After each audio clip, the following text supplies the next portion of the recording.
Hi friends, welcome back. तो friends, अभी का वीडियो कौन सा है? वीडियो है पीएम मोदी ने एससीओ में चाइना पाकिस्तान से हाथ ना मिला अपना गुस्सा जाहिर कर दिया। हाथ नहीं मिला है? अच्छा, मुझे नहीं पता था। मतलब हाथ नहीं चाइना और पाकिस्तान से कह रहे हैं। हाँ, वो ये नहीं कह रहे से हाथ ना मिला के। पता नहीं हाथ ना मिला के मतलब आप शेक नहीं किए। मेरे को पता नहीं कंट्री से हाथ कैसे मिलते हैं, मगर अनलेस मतलब उनके लीडर के साथ हाथ नहीं मिला है। शी जिनपिंग बोलो और मिस्टर शरीफ बोलो, एक पॉइंट होता है कि सिंबॉलिक आप बोल रहे हो, सिंबॉलिक कि इन कंट्रियों से थोड़ा दूर रहे कि नहीं भाई हम तुम्हारे साथ नहीं है, वो एक सिंबॉलिक है। एक ये है कि एक्चुअल उस कंट्री के हेड से तुमने हाथ नहीं मिला, तो पता चलेगा कि सिंबॉलिकली बोल रहे हैं कि एक्चुअली बोल रहे हैं कि मिस्टर शरीफ और शी जिनपिंग से हाथ नहीं मिलाया। मुझे तो लग रहा है हाथ नहीं मिला, या फिर वो बोल रहे हैं अच्छा भैया मतलब चाइना से और पाकिस्तान से उन्होंने बोला दूर रहो। चलो देखते हैं कौन सा है, ठीक है ना। तो चलो वीडियो शुरू करते हैं। वीडियो शुरू करने से पहले अगर आप चैनल पर नए हो और आपने अभी तक सब्सक्राइब नहीं किया तो जल्दी से पहले सब्सक्राइब के बटन और बेल आइकन को क्लिक कर लो ताकि आपको हमारे सारे न्यू वीडियोस का नोटिफिकेशन मिल जाए जैसे हम अपलोड करें। अगर आपको वीडियो पसंद है प्लीज लाइक एंड शेयर। चलिए शुरू करते हैं। कि एक बंदा जो खुद को बैगर कहे पाकिस्तान के अंदर बैठकर, जो कहे कि मैं अगर किसी को फोन करता हूं तो वो ये समझता है कि पैसे मांगेगा, उसकी ऐसे इतनी रिस्पेक्ट कैसे हो गई? भारत के वजीर आजम ने ना हाथ मिलाया और ना एक दूसरे की तरफ देखे, कोई मुस्कुराहट में खत्म हुआ। मुलाकात तो दूर की बात है, मुलाकात तो हुई नहीं। आपके पास इस वक्त ना काफी चावल है, ना कॉटन है, ना वीट है, ना कुछ है। इस हुकूमत की जो बड़ी नाकामियां है ना, ये हुकूमत बुनियादी तौर पे मलिक साहब ना आपको रिलीफ देने के लिए आई थी, ना मुझे, ना अवाम के किसी और शख्स को। उसमें चाइना भी शामिल है, उसमें रशिया भी शामिल है। तो आपके वजीर आजम ने ये बात उनके मुंह पर की कि आपने बेड़ा गर्क करके रख दिया है हमारा। ये जो दौरा हुआ है समरकंद का दौरा, ये शंघाई कॉर्पोरेशन ऑर्गेनाइजेशन का जो इजलास है, ये बड़ा अजब इजलास हुआ है। ठीक है, बहुत ही अजब इजलास हुआ। पहली बात तो ये है कि इस इजलास के अंदर जो है वो जनाब मोदी को साथ वो खड़े थे, Xi Jinping, premier Xi Jinping और प्राइम मिनिस्टर मोदी साथ खड़े थे। दोनों के चेहरों पे ना मुस्कुराहट थी और ना दोनों ने हैंडशेक किया, मुसाफिर किया। ठीक है, चीन के सदर ने भी और भारत के वजीर आजम ने ना हाथ मिलाया और ना एक दूसरे की तरफ देखे, कोई मुस्कुराहट में खत्म। मुलाकात तो दूर की बात है, मुलाकात तो हुई नहीं। ठीक है, अब दूसरा जो मामला हुआ वो ये कि प्राइम मिनिस्टर मोदी और प्राइम मिनिस्टर शहबाज शरीफ एक ही तस्वीर के दो अलग अलग कोनों पे खड़े हैं और उनके दरमियान भी ना मुलाकात हुई और ना उनकी बातचीत। तो ठीक है। अच्छा, अब यहाँ पर मेरा ख्याल ये है कि जो यानी शंघाई कॉर्पोरेशन ऑर्गेनाइजेशन में मुझे नहीं पता कि इंडिया क्यों मौजूद है। मतलब मैं यहाँ पे आके अपनी मुझे नहीं पता कि तुम क्यों मौजूद हो, इंडिया क्यों मौजूद है। बेबसी महसूस करता हूं इंडिया के बिना चलेगी नहीं ना भाई। इंडिया ने शंघाई कॉर्पोरेशन ऑर्गेनाइजेशन में आके तुम्हारे पास कुछ नहीं है, फोरम में क्या है। ईरान के साथ तो इंडिया के पहले से ताल्लुकात थे, ईरान के साथ तो पहले से उनके ताल्लुकात थे। और ये चाबहार और ये सारा ये तो शंघाई कॉर्पोरेशन ऑर्गेनाइजेशन के चाइना चाहता था कि इंडिया भी आए, उनके मामलात ईरान के साथ ठीक थे। उसके बाद वस्ती एशिया के जो मुल्क हैं उनके साथ भी उनके ताल्लुकात तो सोवियत दौर से हैं और सोवियत यूनियन के साथ रशिया के ताल्लुकात भी उनके कोल्ड वॉर के दौर से हैं। आपके पास इस वक्त ना काफी चावल है, ना कॉटन है, ना वीट है, ना कुछ है, और इन्फ्लेशन 45% है। और जो है इन चीजों में जो जरूरी है खाने के लिए, वो इन कीमतों पे बढ़ रहा है। आटा 115 किलो, गैस 250% ऊपर, दाल 360 रुपया। तो मैं आपसे ये पूछना चाहता हूं समीना कि ये जो आफत 6-8 महीने पहले आई थी और 6-8 हफ्ते पहले से हम गुजर रहे हैं, इसका मतलब ये है कि ये जो आफत आने वाला है ये इससे भी बदतर होगा। और अगर बदतर नहीं होगा उतना ही जितना बुरा होगा। मिसाल के तौर पे खाने की कमी। अच्छा, हेल्थ इमरजेंसी कराची में इस वक्त हर अस्पताल के बाहर एक लंबा क्यू है। किसका? मैं इमरजेंसी इसके रिलीफ के लिए हर अस्पताल के लंबे लाइन इमरजेंसी ट्रीटमेंट के लिए लगे हुए हैं।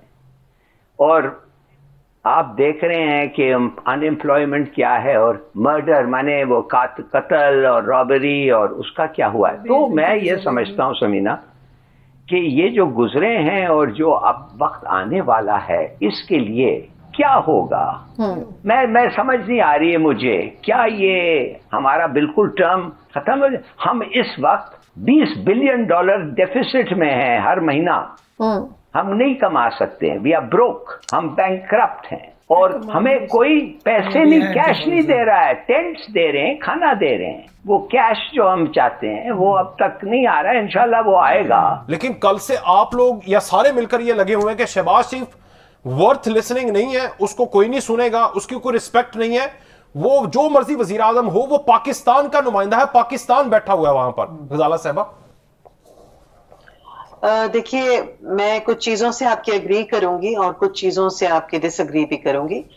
शहबाज शरीफ साहब पाकिस्तान के प्राइम मिनिस्टर हैं, इसलिए उनकी यकीनन उनको वेलकम किया जाएगा, क्योंकि पाकिस्तान की हैसियत अपनी जगह मौजूद है, स्ट्रेटेजिकली प्लेस्ड एक कंट्री है जिसका अपना एक वेट है और अपनी अहमियत है। तो इस वजह से शहबाज शरीफ साहब को एंटरटेन भी किया जा रहा है और एक्सेप्टेंस भी है उनकी। मगर जहां तक उनके अपने कैलिबर और उनकी बात है, सोशल मीडिया जो है वो आजाद है और उसमें किसी एक इन्फ्लुएंसर या किसी पॉलिटिकल पार्टी का इन्फ्लुएंस उसमें शामिल नहीं होता। और ये लोगों का अपना एक तरीका होता है सोशल मीडिया में, जिसमें बहुत दफा वो हर पार्टी को किसी ना किसी सोशल मीडिया की क्लिप पे इतराज होता है और किसी पे नहीं होता। अब चूंकि पहले से इतने ब्लूपर्स हो चुके हैं और उनमें से अगर कोई भी चीज ऐसी स्ट्राइक करती है तो सोशल मीडिया पे वो आ जाती है। तो उसमें मेरे ख्याल में ना पीटीआई को उस पर बड़ा फख्र होना चाहिए, ना पीएमएलएन को बड़ा अफसरदा होना चाहिए कि क्यों कह रहे हैं। हाँ, मगर क्रक्स ऑफ द मैटर ये है कि मालूम होना ये बहुत जरूरी है कि वो वाकई क्या बातें करने गए हैं और क्या मांगने गए हैं और उन्हें क्या मिल रहा है इस मुल्क के लिए जो इस वक्त 5वें नंबर पे है डिजास्टर पे दुनिया के मुल्कों में। तो मैं आपको बता देता हूँ, पाकिस्तान, तुर्की और रशिया मिलकर जो पाइपलाइन है उसके ऊपर वो बात कर रहे हैं, उस मंसूबे को आगे बढ़ाएंगे, सी पैक को मजीद प्रोलॉन्ग किया जाएगा। ये बात थी डिस्कशन करने की, ये तो नहीं थी ना कि शहबाज शरीफ साहब सलाम ले रहे हैं या तुर्की के सदर ने उनका हाथ पकड़ा है तो वो बच्चों की तरह उसे लेके जा रहे हैं, या फिर नून लीग वाले कहते हैं कि 2 मुस्लिम उम्मा के शेर है। ये डिस्कशन क्यों बड़े बड़े लीडरान कर रहे हैं, आपके बड़े बड़े रहनुमा जो है इसको ट्वीट रीट्वीट किए जा रहे हैं? देखिए, मैं तो समझती हूँ कि अगर ये बात हो भी रही है तो आपको जिम्मेदार होने के नाते ये सवाल उठाना ही नहीं चाहिए और आपको जिम्मेदार होने के नाते वो सवाल उठाने चाहिए जो आप समझते हैं कि इस मौके पे अहम है। यानी जो गलत हो रहा है उसको मैं गलत ना कहूँ। नहीं, आप बेशक गलत कहिए, मैं उस पर मना नहीं कर रही आपको, मगर इसको मौजू बनाना नहीं चाहिए। अगर आप समझते हैं कि इस काबिल नहीं है कि इसको मौजू बनाया जाए और आप कंडेम कर रहे हैं बहुत सारे पॉलिटिकल वर्कर्स और लीडर्स को, तो आप उसको फिर आप भी उसको मौजू ना बनाएं। What's the way to condemn it without making, मतलब यहाँ पे डिस्कशन के बगैर मैं हवा में कंडेम कर दूं, दिल में कंडेम कर दूं कि गलत हो रहा है। देखिए, कंडेम तो बहुत सारी चीजें होनी चाहिए। कंडेम जो है शहबाज शरीफ को भी थोड़ा सा लोगों को ऑन बोर्ड लेना चाहिए था, बताना चाहिए। और वो जब ये बोल के जा रहे हैं मुल्क से बाहर कि मैं जिस मुल्क में भी जाता हूँ वहां पे लोग कहते हैं क्या मांगने आया है, तो अपनी वक़्त और अपनी अहमियत को कमतर करना खुद उन्होंने भी किया। तो उसको मैं नहीं समझती कि वो भी सही था, उनको भी चेक करना चाहिए कि जब वो बात कर रहे हैं तो वो इस मवाजना जब होगा लोग उसको देखेंगे तो यकीनन सोशल मीडिया के दौर में इन चीजों को उठाया और उछाला जाता है। तो रिस्पॉन्सिबल स्टेटमेंट्स यहाँ से भी उनको भी देने चाहिए थे। इतने बड़े बड़े मुआहदों और इतने बड़े बड़े स्टेट्स में वो जा रहे हैं बातें करने और मशावरत करने और उनसे मदद लेने के लिए, तो फिर यहाँ से भी उनको एक स्टैचू के साथ उसमें चाइना भी शामिल है, उसमें रशिया भी शामिल है। तो आपके वजीर आज़म ने ये बात उनके मुंह पर की कि आपने बेड़ा गर्क करके रख दिया है हमारा। यार कमाल की लेडी थी, हैं? उनके अंदर खुद मांगना और हेल्प लेना, मदद लेना खुद घुसावा है। और जब ये बोल रहे हैं कि शरीफ जो है वो जाके मांग रहे हैं तो इनको हो रही है तकलीफ। वो मैं तो ये सोच रही हूँ कि मांगने का जो है सिलसिला ये तो इमरान खान ने शुरू किया था। तो अब जब वो क्या करे, सारा कंगला कर दिया कंट्री को। अब जब ये आए हैं तो ये करे क्या, ये भी तो मांगने ही जाएंगे ना। मतलब जो भी, अगर आप कोई भी साइड देखें, वो जो लेडी आई थी लास्ट में वो कह रही थी यार तुम ऐसे चीजें क्यों पूछ रहे हो। तो आपको कंडेम करना है तो करिए, मगर ऐसे क्यों पूछे? तो उसने बोला बिना पूछे मैं कंडेम कैसे करूंगा? कंडेम करना करो मगर पूछो मत यार, मतलब कैसे कंडेम करें? तो ये उसने बोला था कि भाई कंडेम कैसे करूं, मैं जो बोल रहा हूँ कंडेम भी तो कर रहा हूँ मैं। तो यही तो पूछ रहे, तुमसे सवाल करें कि क्यों ऐसे कर रहे हो तुम, क्यों ऐसे कर रहे हैं? तो ठीक है, मतलब अच्छी बात है। और उनके मुंह से गलती से निकल गया, कोई मांगने गए थे जी नहीं, कोई गलती से नहीं निकला। उनको समझ आ गया होगा कि मैंने गलती से बोल दिया, मांगने गए थे, मदद बोल दी, उसको मदद कर दिया। बात तो एक ही है, मदद करना, मेरी मदद कर दो, मतलब मुझे मांग ही रहे हो, हेल्प मांग रहे हो। एससीओ में गए थे हेल्प मांगने, और वो ही करके आए हैं।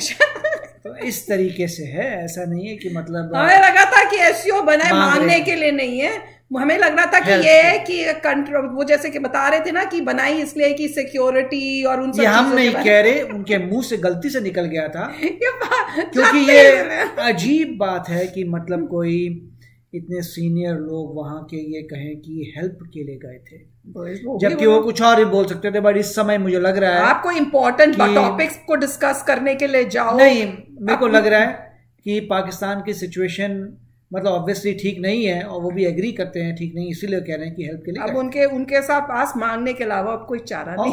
मतलब मैं ये भी कहूंगा कि दुख की बात है कि फ्लड्स आ गए, उससे थोड़ा और लॉस हो गया। वो तो है, तो फ्लड वाली बात तो बहुत वही कहते हैं ना, कहते हैं कि जब बुरा टाइम आता है तो सारी तरफ से आता है, वही हुआ है। हाँ, फ्लड की बात तो बुरी है क्योंकि अननेसेसरी इनोसेंट लोगों की जान गई, वो तो अच्छी बात नहीं है। वो तो है, और बेचारा इनोसेंट इंसान पिसता है इन लोगों की पॉलिटिक्स की वजह से। इंडिया पाकिस्तान में हेट्रेड पॉलिटिशियंस ने डाली, उनके अंदर अब इतना कूट कूट के पाकिस्तान में भर दिया आम जनता के अंदर कि उनको हेट्रेड हो गई है हिंदू रिलीजन के किसी भी इंसान के साथ। उन्हें लगता है भैया बस इस्लाम जो हेट्रेड फैला रहे हैं, वो कर रहे हैं, तो उसका कहीं तो फिर वो दिखेंगे ना कि उसका रिजल्ट भी तो कोई अच्छा थोड़ी होगा।